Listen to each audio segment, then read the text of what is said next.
NCRB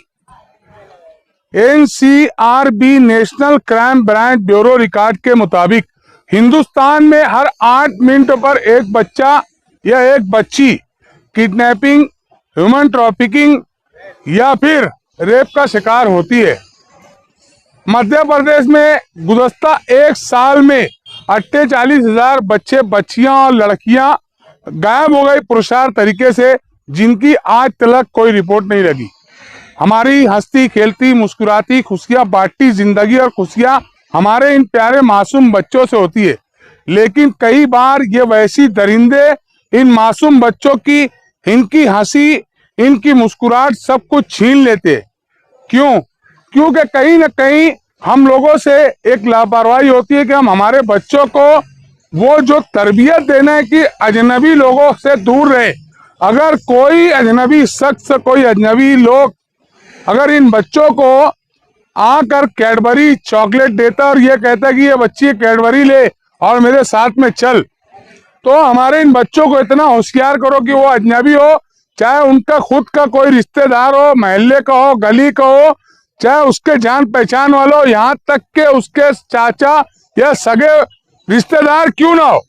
अगर वो अकेले मिले जा रहे या उस बच्ची को चेहरे पे टच कर रहे, बदन पर हाथ लगा रहे, तो माँ को चाहिए कि इन बच्चियों को इस तरीके से होशियार करे कि वो बच्ची अकेले में किसी भी इंसान, यानी इंसान में बोले तो किसी भी लड़के के पास या किसी भी आदमी के पास ना जाए। ये बच्चियां सिर्फ उसकी माँ के पास रहे, अकेले में सुनसान में ना रहे। ये तरबियत दी जाना चाहिए। गुज़श्ता दिनों जो डोंगराले के अंदर हादसा हुआ, जिस मासूम बच्ची को इतने बेहमाने तरीके से उसका रेप करके और मर्डर किया गया,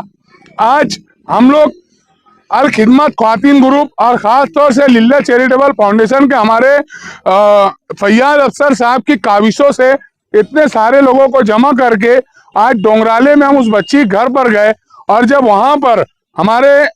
ग्रुप की अल खिदमत ख्वातीन ग्रुप की और आंगनवाड़ी सेविकाओं की तरफ से महरून निसा आपा, अलकमा आपा, अतिया आपा, फर्दन में सबका नाम तो नहीं ले सकता, मगर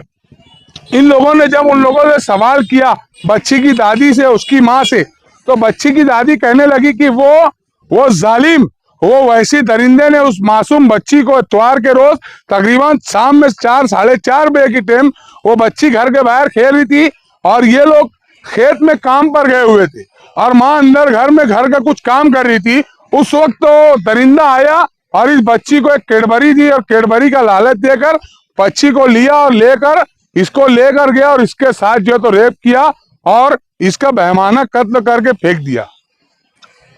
इसकी बुनियादी वजह, अगर वो बच्ची को अगर होशियार होती या उसको इस चीज का पहले से इल्म होता तो वो बच्ची उसके साथ नहीं जाती, उस बच्ची की जान बच सकती थी। खैर, यह हादसा होना था। हमारा अकीदा है, यकीन है अल्लाह पर कि जो चीज होनी है वो अल्लाह की तरफ से पहले से तयशुदा होती है, मगर आने वाले दिनों में ऐसा कोई दूसरा हादसा ना हो,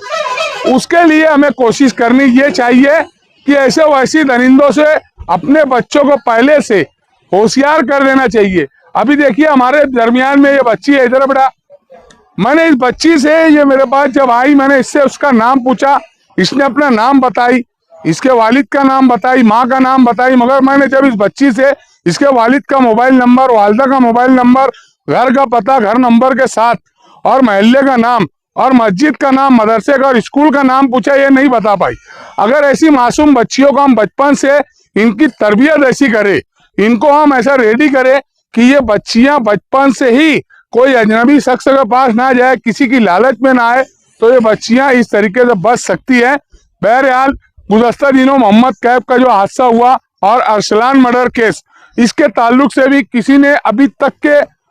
जो आवाज उठाना चाहिए वो आवाज नहीं उठाई। हिंदुस्तान का कानून आज इस तरीके से फीका पड़ रहा है कि क्राइम करने वाले आसानी से क्राइम कर ले रहे, उनको पता है कि आज नहीं तो कल जामीन हो जाएंगी, जमानत हो जाएंगी। हालांकि होना ये चाहिए कि जो मासूम बच्चियों के साथ बलि जैसे घिनौना हरकत, बलि चढ़ाकर इनको जो बलि चढ़ाकर जो कत्ल किया जा रहा है या रेप करके जो कत्ल किया जा रहा है, इनको फास्ट ट्रैक के अंदर इनका जो तो केसेस को ऊपर लाके इनको सरेआम फांसी दी जाना चाहिए, या तो इस्लामी नुक्ते नजरिए से जो कानून है उसको नाफिज करना चाहिए सऊदी हुकूमत जैसा, ताकि कोई भी व्यक्ति जब इतना भयानक कानून रहेगा तो वो क्राइम करने से पहले सोचेगा। बहरहाल हम लोग आज